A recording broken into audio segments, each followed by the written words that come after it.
If you're that owner who feels like the business is busy, the team is humming, revenue is strong, yet profit keeps shrinking, this episode is going to hit home. You're not losing profit because of inflation, payroll, or the market. You're losing it through daily decisions you don't even notice. Not out of neglect, but because you grew from technician to owner without shifting how you lead. And the old habits that once protected you are now letting profit slip through the cracks. Here's what we're covering in today's episode: why owners unknowingly give away profit, where it hides inside daily decisions, and the shifts that turn profitability into a predictable outcome, not a lucky one. Welcome to the Budding Entrepreneur Podcast. I'm Randy Bridges, business advisor, consultant, coach, and trusted partner to service-based business owners who are serious about performance, profit, and progress. This podcast exists to do one thing: help you solve the real problems that stall your growth, kill momentum, and burn out the very people who built your business. So let's get started, shall we? All right. We are on episode 226 of the podcast, and I'm Randy Bridges. If you're like many owners I work with, you're doing everything right. You're serving clients well, keeping your production moving, and keeping the team motivated. And yet, month after month, your profitability doesn't reflect the workload.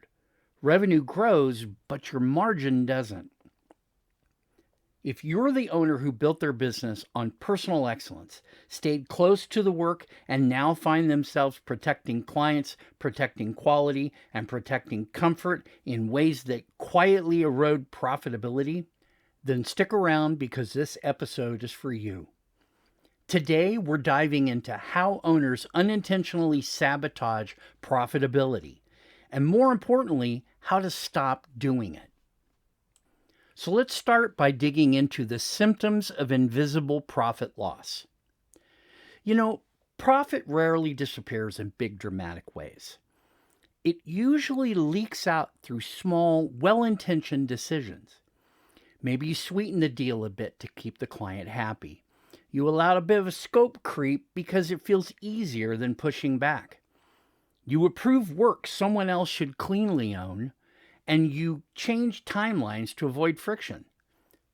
More often, you discount price because you're worried about losing the relationship. And the worst part, from the outside, everything looks fine. Your clients are pleased, the team's working hard, and projects are moving. But your profit margin, that's quietly suffocating under the weight of decisions made for comfort, not profitability. You're not underpricing the market, you're underestimating your business. So let's get down to the root cause of this situation, because there is an uncomfortable truth to all this. You're not sabotaging profit on purpose. You're really protecting your comfort zone instead of protecting your margin. You're probably still thinking like the operator you used to be. Everything deals with control-based decisions like, I'll approve this and I want to make sure it's right. Or fear-based decisions where you say things like, we really should discount this, I don't want to upset them. Or pride-based decisions. I'll jump in, I can get it done faster. From a technician's perspective, these decisions make perfect sense.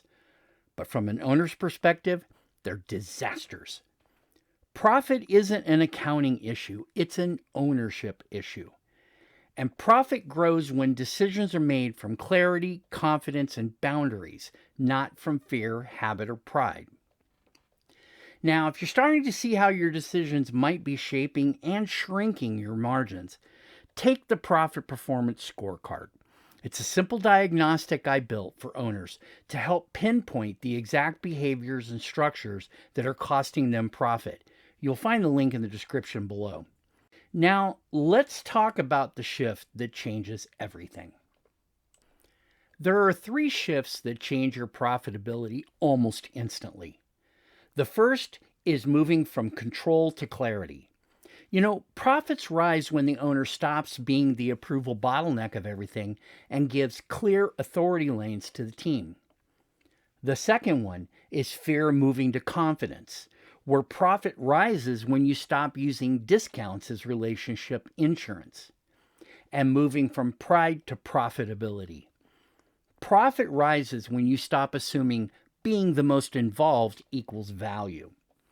When you stop managing for comfort, especially your own comfort, and you start leading for profit, you're going to stop giving margin away in the name of being the good guy.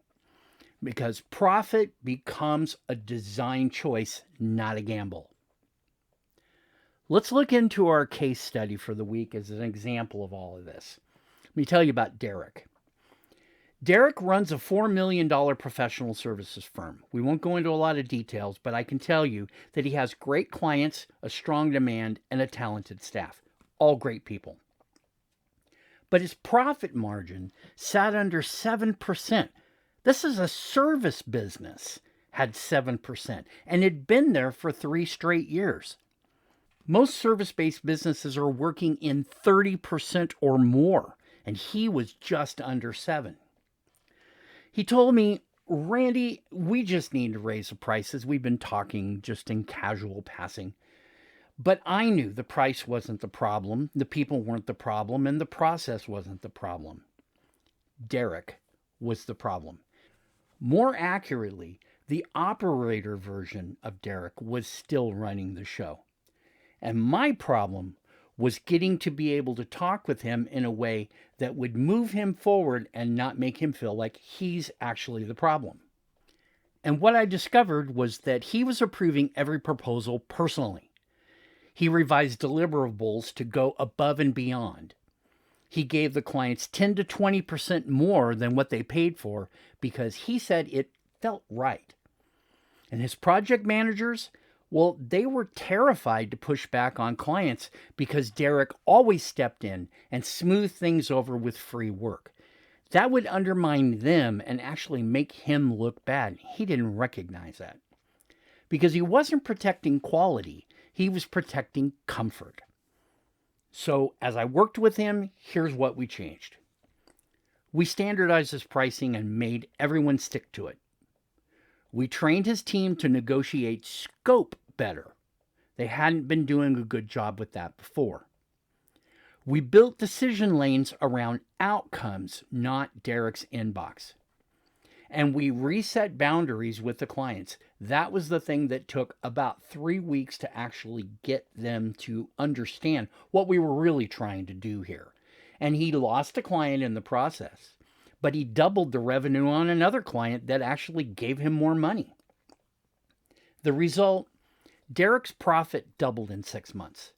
He had no new hires, no new revenue, just simple leadership that he was implementing.